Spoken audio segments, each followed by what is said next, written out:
Hello, hello, hello. J'espère que vous allez bien. Today, ce qu'on va faire, c'est une vidéo, une nouvelle vidéo qui va parler de la fonction if en anglais, ou bien pour ceux qui sont en français, si. Mais avant cela, si ce n'est pas encore fait, abonne-toi à la chaîne, appuie sur la touche de notification, parce que ici on parle de Excel, on parle de Power BI, mais aussi on parle de l'analyse de données et de leur relation avec l'entrepreneuriat. Donc reste coaché et on va te donner des astuces qui te permettront de développer ton entreprise. Donc là, on a un jeu de données composé au moins de combien de colonnes? 1, 2, 3, 4, 5, 6, 7, 8, 9, 10, 11, 12 colonnes. 12 colonnes de jeu de données de vente qu'on a généré. Cette table de vente-là, ça vient d'une entreprise qui s'appelle Senegros. Senegros SARL. Donc, sur ce fichier-là, ce qu'on va faire, c'est déterminer les bonus des, de non commerciales qui sont juste là, que vous voyez là, en haut de commercial. Donc, on va ajouter une autre colonne. Mais avant de faire cette colonne-là, ce que nous allons faire, c'est formater cette plage de données en table déjà. Parce que là, ce n'est pas en format tabulaire ou bien table. Donc, pour ce faire, on clique sur CTRL T. Là, il te donne les rangées, la plage. Je fais annuler parce que j'aimerais pas que ça prenne à l'infini. Mais juste Shift Ctrl touche bas, il descend en bas. Et Shift Ctrl avancé, il me sélectionne toute la plage de données. Donc j'appuie sur CTRL T.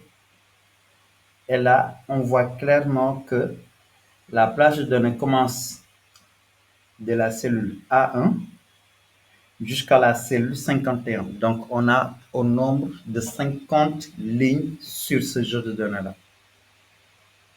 On fait OK. Et là, on a une table parce que là, il nous écrit table 1, table 1. Donc, on va renommer sales pour vente. On appuie sur Entrée. Maintenant que notre table a été gérée, maintenant on vient ici et on lui dit bonus commercial. On fait entrer, automatiquement, il me l'insère directement dans la table. Pour vous dire que ça augmente automatiquement dès lors qu'on met une autre colonne ici, juste ici.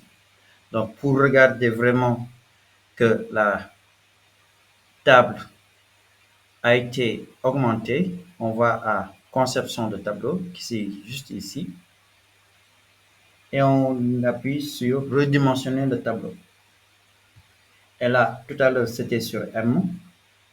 L, là, on est sur M51. Donc, vous voyez cette ligne qui bouge, qui vous montre que la table a augmenté d'une colonne. Donc, on appuie sur OK.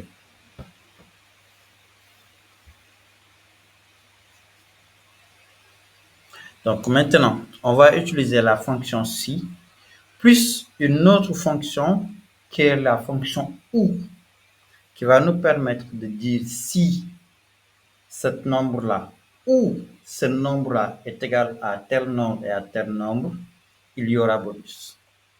Donc pour moi, je commence par égal, j'écris if, il me le met, je mets tabulation et ensuite je mets or tabulation, il me met logical one. Donc, je lui dis, si f2 est supérieur ou égal à 10, je ferme.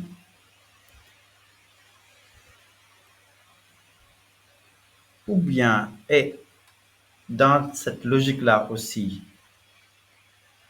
si H2 est supérieur ou égal à 140 000, là, je ferme la parenthèse pour OR. Donc là, ce que vous voyez là, c'est la syntaxe des fonctions que vous voyez. Logical test, virgule, valeur if true, virgule, valeur if false. Ça, c'est la syntaxe de if. Et pour OR, c'est OR, logical one, c'est la logique 1, la logique 2, la logique 3. On peut lui dire autant de logiques qu'on souhaiterait directement ici. Quand on termine, on lui dit valeur si vraie, 10%, on ferme le guillemets, valeur si faux, guillemets encore, pas de bonus. On ferme les guillemets et ensuite on ferme la parenthèse pour if. Et on appuie sur entrée, automatiquement là, on a 10%, 10% parce que ça dépasse les 140 000 et ça dépasse les 10 aussi. Là, puisque ça ne dépasse pas 10 et que ça ne dépasse pas 145, on n'a pas de bonus. Donc là, on pourrait l'utiliser pour voir ceux qui ont 10% et ceux qui n'ont pas 10%. On sélectionne ici 10%. Il n'y a que Serigne Gueye, Fatou Ndiaye, Ibrahima Sarr, Koumba Diallo qui ont des bonus de 10% et les autres n'ont pas des bonus de 10%. Donc voici une manière d'utiliser Excel pour déterminer des logiques qui vous permettront de développer votre activité. On peut très bien utiliser if pour d'autres conditions et ça va vous permettre de voir comment faire pour que cette jeu de données-là soit beaucoup plus explicite sur vos données, bien sûr, mais aussi de telle sorte que le directeur commercial puisse développer son activité commerciale. Encore une fois, si vous ne l'avez pas encore fait, abonnez-vous. Il y aura d'autres vidéos. Mettez dans les commentaires ce que vous avez besoin dans votre business avec Excel et je me ferai un plaisir de faire une vidéo dessus. Donc, d'ici là, portez-vous bien et à bientôt, Inch'Allah.